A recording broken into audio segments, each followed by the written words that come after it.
Hello, and welcome to another Source event, the Stevie Nicks Special, with your host, Denny Somach. Pop music certainly has its share of rags to riches stories. When the Buckingham Nicks LP was released in 1973, it came with no fanfare, just another faceless duo whose album was destined for the discount rack after little recognition. 8 years later, Stevie Nicks is among the vanguard of rock personalities, among the best of the female songwriters, and with Lindsey Buckingham, helped make Fleetwood Mac the supergroup of the late 70s. The list of her tunes tells the story best. Rhiannon, Crystal, Gold Dust Woman, Sarah. Her sweet husky voice is as easily identifiable as her wispy dancing stage personality. In addition to several best-selling duets with other artists, Stevie has just recorded and released an album of her own, Belladonna.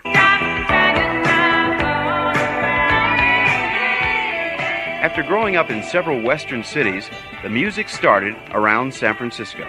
I was a senior in high school and Lindsay was a junior, and we went to a Young Life meeting, which is a religious meeting that simply got you out of the house on Wednesday night. And he was there and I was there, and we sat down and sang California Dreaming. I thought he was darling. I didn't see him again for 2 years, and he called me up and said, would you like to be in a rock and roll band? And all I did was, play my little guitar and write songs. And I said, why not? I've got nothing else to do. And so then I was in this band with him for 3.5 years, a band called Fritz. And he and I didn't start going together until that band broke up.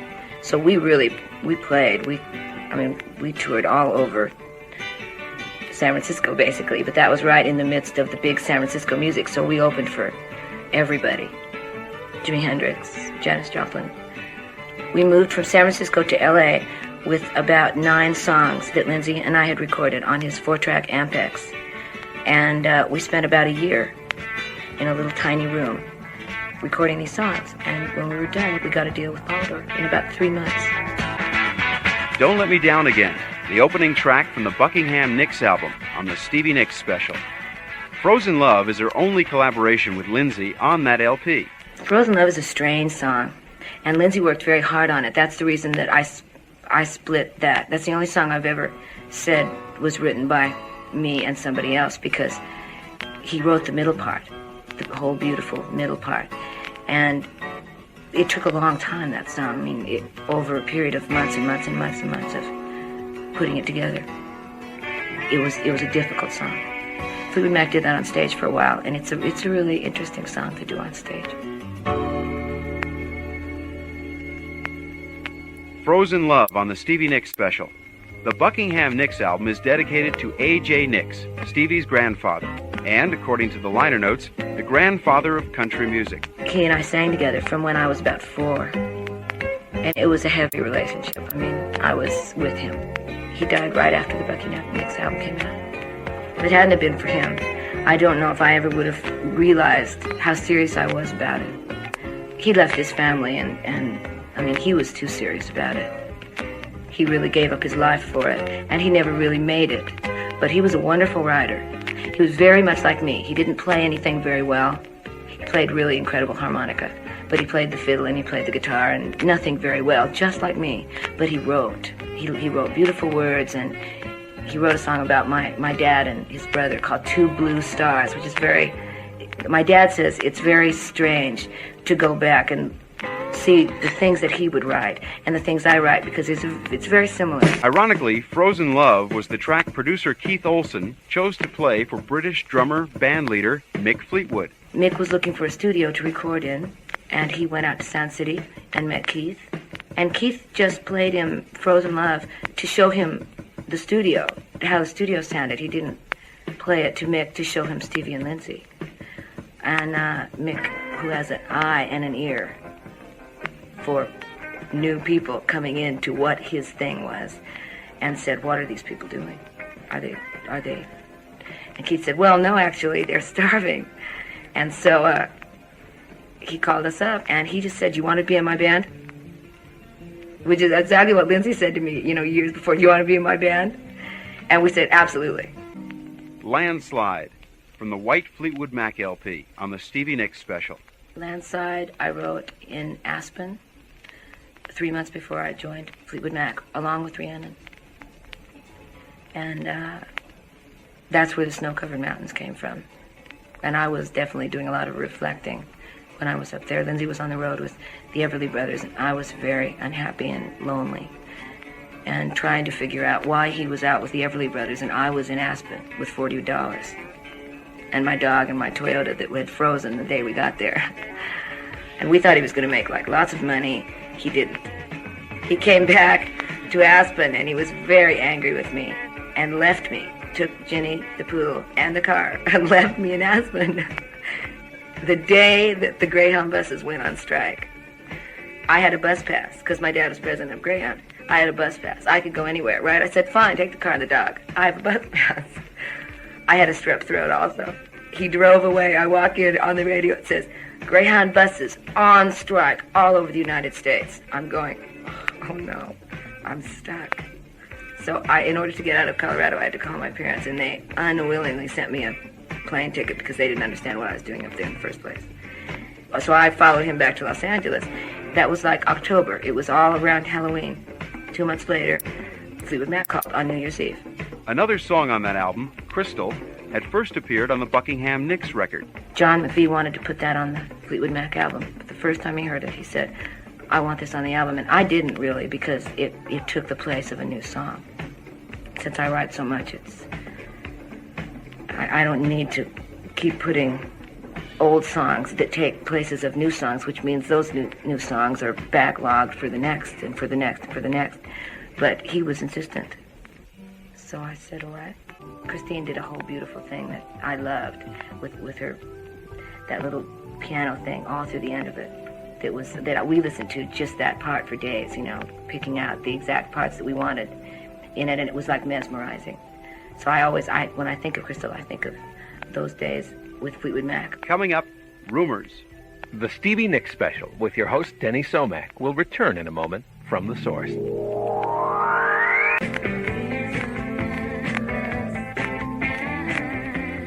Rhiannon on the Stevie Nicks Special from the White Fleetwood Mac album. Really, it's Rhiannon, which forget that. Don't try to say that. Rhiannon is the prettiest way to say it. It's a Welsh name. Rhiannon never loses its thing. It's the first song I sit down and play at the piano. Whenever I play anything at the piano, I always start playing Rhiannon first, and then leads into whatever. It's just such a pretty song, and it has so much meaning. And if you go back and read the books and understand a little bit about the legend of the Song of the Birds of Rhiannon, then, I'd love to tell you a story, but I can't because it'd take us 5 hours. Rumors followed in 1977. So did the much-publicized problems within Fleetwood Mac, despite the band's phenomenal success. Lindsay and I were breaking up when we joined Fleetwood Mac, but we couldn't break up and join Fleetwood Mac at the same time. It was too much for one heart to take. So we didn't. We stayed together for over a year. Suddenly you've got a little money in your pocket, and I had a nice apartment, and I could go into a store and buy some clothes. So I felt much better, and Lindsay felt better, and John and Chris felt better. And because we were excited, everybody was excited about the record. It's kind of like now with us, there's a certain excitement that can really make you put all your personal problems away for a while and just ride on that airstream. And, it took about 12 months to catch up. When we had all airstreamed out, we realized that nothing had changed. Gold Dust Woman from Fleetwood Mac's Rumors LP on the Stevie Nicks Special. Also on that album, The Chain, a song that best illustrates the attitude within the band at the time. Lindsay wrote, Listen to the Wind Blow. That's it. I had written the If You Don't Love Me Now, You'll Never Love Me Again a year before for something else, but it was the same melody. So Lindsay said, can we use it? And I said, well, you realize that in taking If You Don't Love Me Now, you are ruining my song because you are taking the chorus out of it. Well, he didn't care that much. And that was my chain idea, because I was the one that decided that this was a definite chain going on here. There was a reason that the links in this chain were holding together. And it became a real theme song for Fleetwood Mac. And all the people that don't know what to do, they have dreams and hopes and things that they would like to do, but they really don't know. It was never a choice for me. I just knew exactly what I wanted to do. And I don't know, I would have, if I hadn't have done that, I really don't know what I would have done.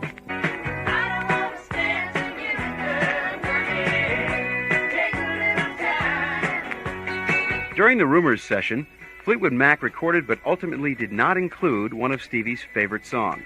I wanted Silver Springs on the record. Lindsay wanted I Don't Want to Know on the record and recorded it. And Silver Springs was off. And it went off because it was too long. It was, the version that everybody heard was like 4 minutes and something seconds. But it was really 7 minutes. And it was an incredible 7 minutes.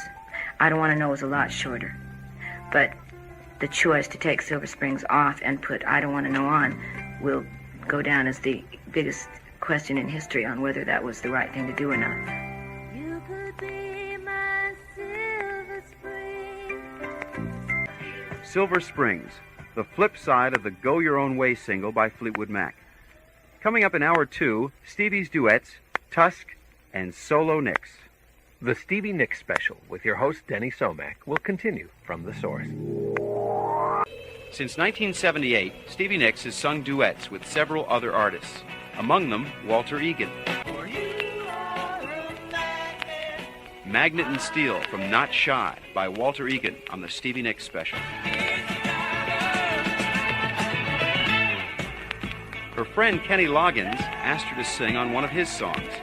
He called and asked me to come over to his house, and we practiced the song for an hour, and I went away, and then he called me up a couple months later, and I flew to New York, spent 2 days with him, and we did it. And I call him Kenny Slave Driver Loggins, because he's really, boy, he knows exactly what he wants, and he got it. And my hat was off, because I'm not easy to work with when people start telling me what to do. But he knew what he wanted, and he got it. He got a really good performance and I didn't, he nor I had any idea that song would be anything but another really nice song. Stevie Nicks and Kenny Loggins from the album Night Watch and Whenever I Call You Friend. Next, Bombs Away. Gold from Jon Stewart's Bombs Away Dream Babies album on the Stevie Nicks Special. That was an accident. I went in to sing on the Wind song, whatever that was. And just was there and ran out and very quickly put that part on. That was not even planned. That was done in about 20 minutes, and that was as off the wall as anything else. Fleetwood Mac's Tusk album was released in 1979 after great expense and over a year in the studio. Incredibly, Stevie's song Sarah became the subject of a lawsuit with a woman who claimed she'd written it. Well, I did a deposition. Gordon did a deposition, and Sarah did a deposition. Plus Warner Brothers and a million other people did depositions. And her lawyers were just absolutely, they were blown away. They knew that we weren't lying. They knew it was my song. And so I won, but it cost a lot of money. And so I'm very angry, because I would have far rather given that money to cancer or to the Heart Association or something. Wait a minute, baby. Stay with me a while. Insider from Tom Petty's Hard Promises on the Stevie Nicks Special. He wrote me a song for my album, which was called Insider, which is on his album, because we went in to work on it, and I just ended up, for practice sake, singing a harmony on Insider. It was wonderful, and we both looked at each other, and it was like, I thought, this would be a good ballad for you, Tom, and he agreed. I mean, he thought, I need a ballad and you need a rock and roll song. So he took Insider, and I took Stop Dragging My Heart Around.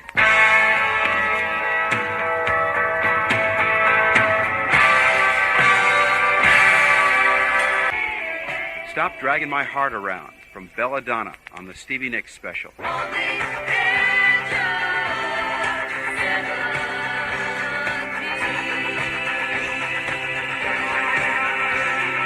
Another duet on her new record is a song called Leather and Lace.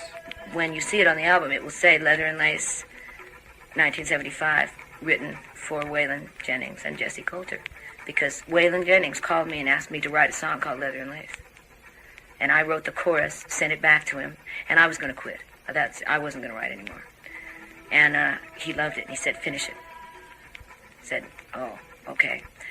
This was when I was going out with Don Henley, and Don did not like the idea of leather and lace really very much. So I had to sort of say, well, I've got to write this song for Waylon because he really wants it, and I want to write a song for him.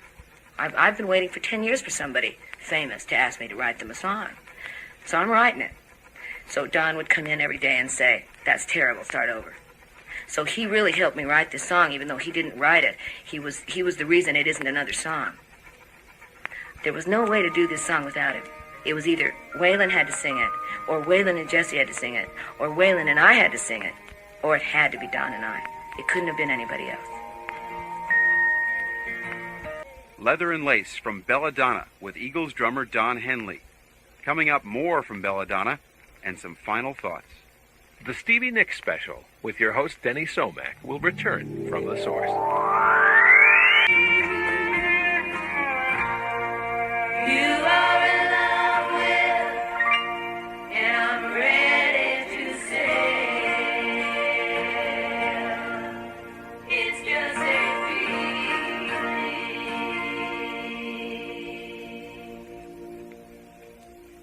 The title track from Belladonna on the Stevie Nicks Special. I wanted to call it Belladonna. I went to Chile right after we finished Tusk.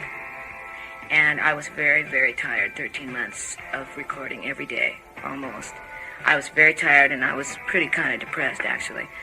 And so I spent that 6 weeks thinking about what it was that my life was and where it was I was going and how I wanted to deal with the rest of it.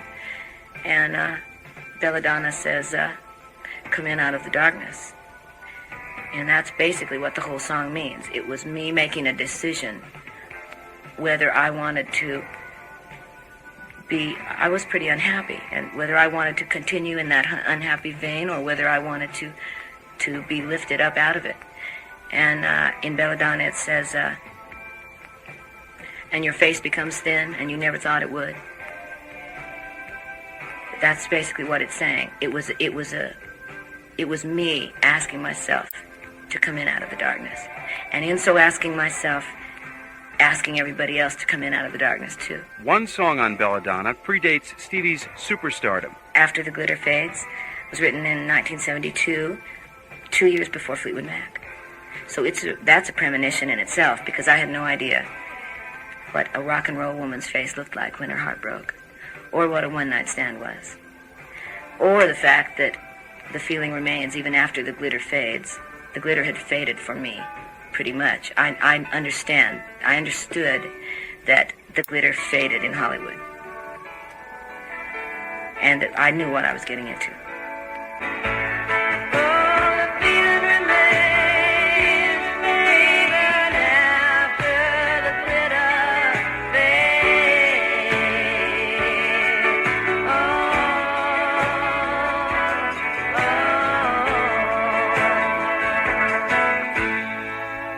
After the Glitter Fades from Belladonna.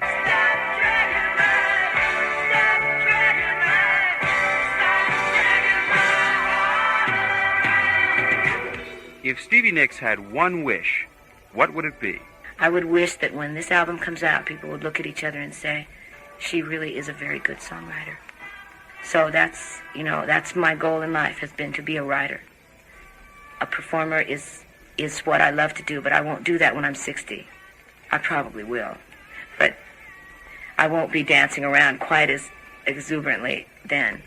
But I will be writing then.